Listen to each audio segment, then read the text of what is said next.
You are now tapping into your higher consciousness.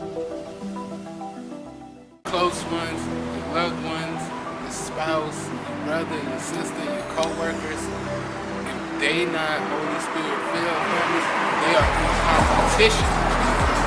This is without a doubt. This is no question about it.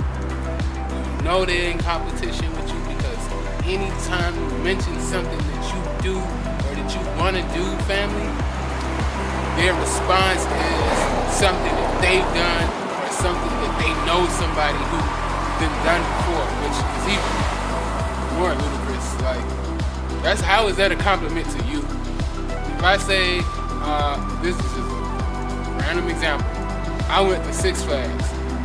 My homeboy, he went to Six Flags last year. What that got to do with you? You would say something like, oh, I went to vacation, we went to Mexico. Mexico was alright, but we went to Peru. It'll always be some type of rebuttal. It'll always be some type of what I did. You won't receive no, oh family, that's dope, that's cool as hell. It's gonna be either I did that, somebody I know did that, or a flat out, that's lame, or that's it. You was on vacation, that's all you did. You got a check, that's all you bought. You got a new house, this it. It will never, ever, ever, ever be. Family, I'm so proud of you. Unless it's a blessing so big, they can get a piece of it too. So, I can't say never. Let's just say the only time you're gonna get a response of positivity is gonna be when I want a piece of whatever it is you just acquired. Or I want in on whatever business or venture you got going on. So this is how you know they're in competition with you. You're gonna get a new outfit, you're gonna get some new shoes. If they compliment it and you see them with it, don't even be mad, baby. Just admiration is one of the greatest forms of flattery. Just, it is what it is. That means it's time for you to go get something else. Because they can't compete with you. Unless you serve the Most High, you can't compete with the chosen one. You just can't, because you got the Most High with you. You got God with you. So if you ain't got the Holy Spirit, that angelic spirit with you, no other spirits can compete with you. The only reason they even trying is because they trying to be like Him. So that's why they say, if God be for me, who could be against me? If you have the thought, you have the question of, is they copying me? If you have that thought of, is somebody copying you? Yes, man. The answer is yes. Listen to your intuition, listen to your instincts, listen to your gut feelings. That's your heart, man. Like, God not gonna lie to you. He's not a man that he should lie. He's not gonna tell you nothing wrong. So, your coworker or your family member, man, it goes deep, family. Like, when it comes to siblings, if you have a good birthday, your sibling gonna try to outdo you on it. They're not simply just trying to have a good birthday. No. You spent $50,000 on your birthday, they gotta spend $100K. You got a new this for your birthday, they gotta go get a better one. You get a new car on your birthday, family, your siblings, your close friends, your co-workers, on their birthday, they finna go get a new truck, family. This is just how they do. And a lot of times, when they're competing with you, they can't even afford to do the things they compete with you on with. I mean, like, they'll go take out a mad big loan just to be able to do what it is that you're doing, not knowing that this is a blessing for you. And you didn't really have to do much of anything. This is just what they do for you. Jealousy is love and hate at the same time. So don't be offended, family. Just embrace it. Just embrace it. You're gonna get credit from the Most High. Our credit don't come from men. Our validation don't come from men. If you're a woman, same thing. Your validation not coming from another woman, it's not coming from another man.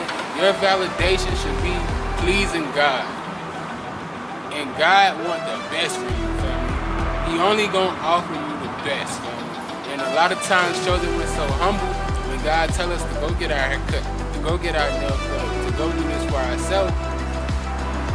We question and argue with him on it just because we're so used to being humble. And a lot of us came out of poverty when we still somewhat dealing with the spirit of lack. So we're like, do I really want to spend this on this? Yeah, I really want it. This is exactly what I want. But, no buts, no buts. The Most High gonna bless you with more money to get whatever it is that you need to get. Count on him. Don't depend on man, depend on God. Any venture you trying to undertake, anything you trying to do, if it gets shut down or somebody flake on you, don't get mad, don't get dismayed, don't get disappointed. If God really wants you to do that, it'll be on your heart and you'll persevere. You'll keep on going. That was that person's loss, man. That's not who God wanted you to operate with for whatever reason. God might know that person's a snake. God might know that person's a flake. There's several reasons behind the scenes that God knows that we don't know as to why that didn't happen. But if it's in his will, you will have it. You just got to keep going. What I noticed is a lot of times when you want to do something major or you really want something, this is why the Bible says be anxious for nothing. The devil will send a counterfeit first. So example, if you're looking for a spouse and you're going out and about and you specifically making sure that you're dressed up, that you look nice just in case you meet somebody, around the time God about to bless you with that kingdom spouse, that kingdom man or woman of God, Satan gonna send somebody to you that's a counterfeit. He gonna send a covert religious narcissist to you. Somebody that act like they love Jesus, somebody that do the things you think Christians do, and you will find out that they ain't. Hopefully, God forbid you marry them. Jesus. I pray for you. God bless those who are married to narcissists in Jesus Christ so they can be family. We don't compete with nobody but ourselves. You are in competition with yourself and yourself only. This is the main reason why. And God told me this a while ago. God told me that if I'm in competition with another man, my ceiling is only as high as that man's ceiling. For example, if I'm in competition with a man who makes $100K a year, then you're gonna set your goal, your mindset is gonna be set on, I need to make $100K a year. You're limiting yourself, you're limiting God, because he's not operating with the Holy Spirit, he's not operating with the Spirit of God, he's operating with familiar spirits, unclean spirits. So that might be the limit of the power of the spirits that he's operating with. When you with God, God is limitless. So if you competing with this man, you're literally putting a cap on yourself. Same thing for women. If you're competing with a woman, let's just say you're competing with a woman to get your body in shape. If she a size 14 and she get down to a size 9 and you trying to do something similar, you're not literally putting yourself in the best position, because you might be a size 9, you might be a size 10, you might be a weight size above her, and our bone structure determines how much weight we're supposed to have. Everybody don't look good skinny, just like everybody don't look good thick. So definitely keep that in mind. I wish I had a better example for women, but because I'm not a woman, it is what it is. When you put yourself in competition with the people around you, you limit yourself to their goals, their hopes, and their dreams. If you're in competition with somebody who want to own their own business, your only thought would be to own your own business. And God might have something bigger for you. He might have, what do they call it, a franchise for you. He might have it to where you just leasing out your idea or your IP or your technology and starting bigger businesses. If you want to be a car salesman, if you want to be anything you want to be, family, if you're a barber, and you see another barber that's good at his job, you might decide, I want to get more clients than him. No, now you're putting yourself in competition with him. God's will for your life might be to own the barbershop, to where you only cutting 3-4 heads, but you cutting 3 or 4 of the most prominent people in your city, in your area heads. That's a great example. That's a great example, because we can use that for men and women. If you're a barber or you're a hairstylist and you get a new job, or you come into a situation to where you're doing hair, if you compete with that person next to you, and that person next to you, let's just say they cut 10 heads a day, and you say, I want to cut minimum 10 heads a day, that person might only be getting $40, $50 per haircut, per hairstyle. Meanwhile, God got you doing 3, 4, half that for double the price. Now you making the same, if not more money, for half the work. So you never know what level God gonna elevate you to. That's why you always stay in competition with yourself. You just stay hungry, you stay gritty like you did when you came from the bottom, family, and you will never stop growing. Look at some of the most famous, some of the most financially affluent people in our life, family. They don't stop making money. You look at some of the most beautiful people in the world, they don't stop doing things to keep their youth and beauty up. When you look at some of the best athletes in the world, they don't stop working out. Like, examples, LeBron, oldest player in the NBA, one of the best body care regimens ever. Not just right now, but ever. He could easily say, you know what? I got this record, I got this record, I got rings. You know what I'm saying? I'm just gonna kick back, you know what I mean? I'm gonna come to the game, I'm gonna play 10, 15 minutes. No, this man's still giving it the max he can give at his age because he just in competition with himself. And you need to be doing the same thing, family. If you got extra energy, by all means, relax, enjoy yourself. You should always relax and enjoy yourself. Even God made the Sabbath. Even God rested on the 7th day. So always do that. However, as chosen ones, I'm going to tell you right now, if you bored, that means you need to be working on your craft.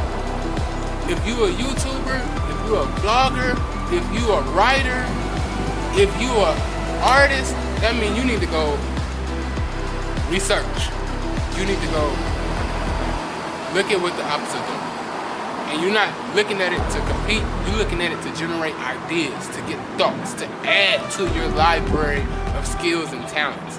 You need to go on, I won't say Skillshare, but there are a lot of different websites that you can go on that will help you learn. You need to open a book, you need to read a book that's going to elevate your skills, whether it be speaking, whether it be negotiations, whether it be just how to understand people. You got the 7 Habits of Highly Effective People. You got Think and Grow Rich. There are a lot of books that I read that I was like, it changed my life. It changed the way I thought. It changed the way I act. Once you watch a TV and you just bored of TV like TV not doing it for you, an idle mind is the devil's workshop. Once you playing the game, let's just say you play the game for 2 hours.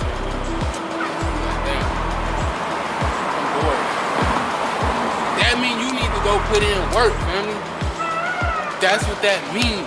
You need to go do whatever it is that God blessed you with, whatever talent He blessed you with. Again, it ain't necessarily about the act itself.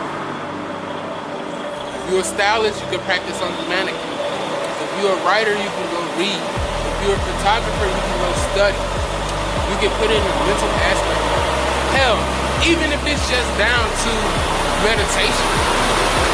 You going in your quiet place and you meditate on your goals, you envisioning the things that it is that you want to do and you want to accomplish. Do that, family. Be in competition with yourself. You will always win. Our God is undefeated, family. He never lost. He never lost, family. Think about your life, family. Even when your narc wife, your narc husband, your narc children, your narc parents, your narc boss set you up, helped you lose your job, had you homeless, spent all your money. What happened when you put that time, that energy, that attention back into yourself? You elevated even higher than you were before that situation, family. So you never lost, family. They say, ain't no L's, it's just lessons.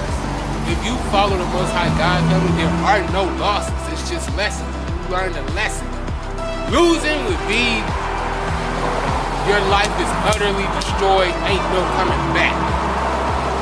Losing would be you crashing out and because of reactive abuse, you then unalived your spouse. And now you spending the rest of your life in jail. That's losing. That you lost. Okay?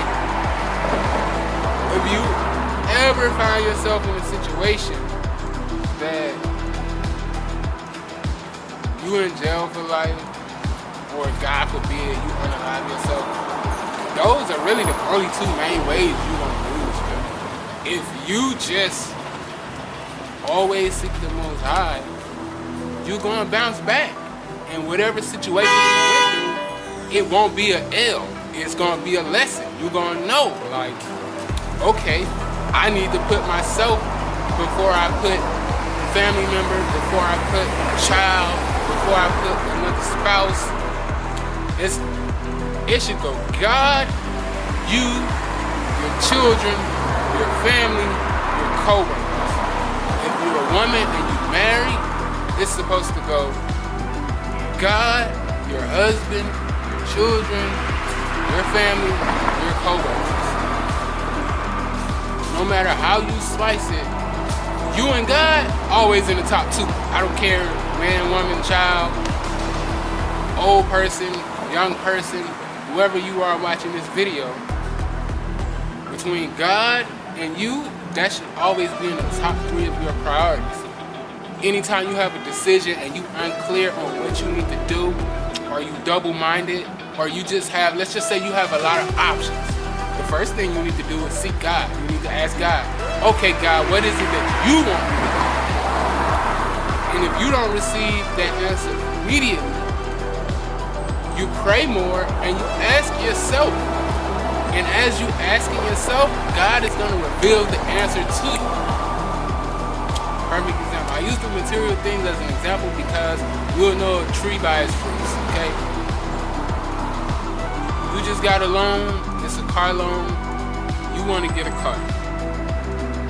You have enough money to get any car that you can pretty much think of that you want. Sometimes less is more. But now you don't know whether you should get a Honda, a Toyota, a Tesla. Ask God. If God does not give you an answer immediately, think about it.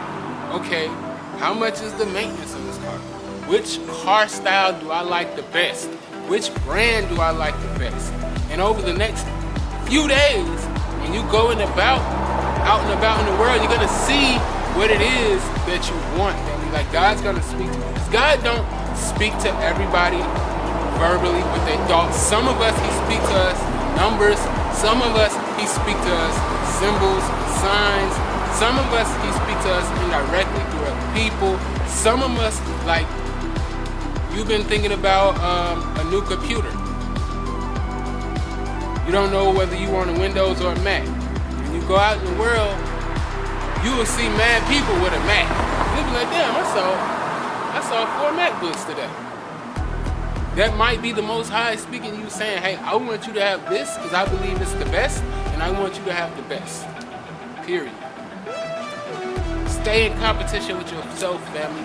When you see them competing with you, never look at them and think, I just did this person did this, what can I do to one up them? Because you're limiting yourself. Just continue to focus on God and just continue to say, how can I be the best version of myself that I can be? Always ask yourself, how can I be the best version of myself that I can be? What could I do to elevate my thought process? What could I do to elevate my energy? What can I do to restore my zeal, my joy, my love, but serving the Most High God? How can I be the best mother I can be? What do my children need? What do I want them to have that I didn't have? What does my husband need? What does my wife need? And you're going to be the best. You're going to be the best. You're going to be better than anybody around you. If you're looking at what another woman is doing for her husband, you'll never elevate yourself above that one. You'll always be following her. If you're looking at what can I do to be a better husband to my wife, because my wife looking at this man, my wife was saying, oh, this man did this for his wife, this man did this for his wife. You will always be one step behind that man, family. But if you follow God, you will always be a step ahead. Don't be in competition with these people. They're going to compete with you. Everything you do, they're going to try to do, family. Even if you cut every mark off in your life, when you get something new and you go about in the real world, you'll see other people with it. Because the ops want to make you feel like you're not special. Like, family, you'll go, this is how petty the ops is, family. You'll go to a fancy restaurant, or you'll eat chicken. You'll feel super happy about the fact that you ate this chicken and it was a great restaurant. When you leave, or the next day, you're gonna see other people walking around with a bag from that same brand, that same company that you ate with, and it's just the ops saying, I could do that too. But it's better that they looking at you saying, I could do that too, than you looking at them saying, I could do that too. Because if somebody is imitating you, family, that means you the leader. God created leaders. He didn't create no followers, family. We've been quiet. We've been told to shut the hell up since we were children, family. Because they know that we got the potential to be great, family. And they don't want to hear the truth. Damn being silent or cutting off the narc. Tell their ass the truth, family. Tell them the truth. Tell them. I see the spirit in you. I seen you did this, this, and this, and this. I know you ain't got my best interest in hand. Stop lying to me. I know you don't love me. You know how I know you don't love me? Because you cheated on me 3 times. You can't love me, family. And in your mind, you feel like that's okay, that's not who I want to be with, family. Let them know. Because if you don't let them know, family, and you just quote-unquote ghost them, they going to hoover you. They going to let time pass by, and then they going to try to love bomb you.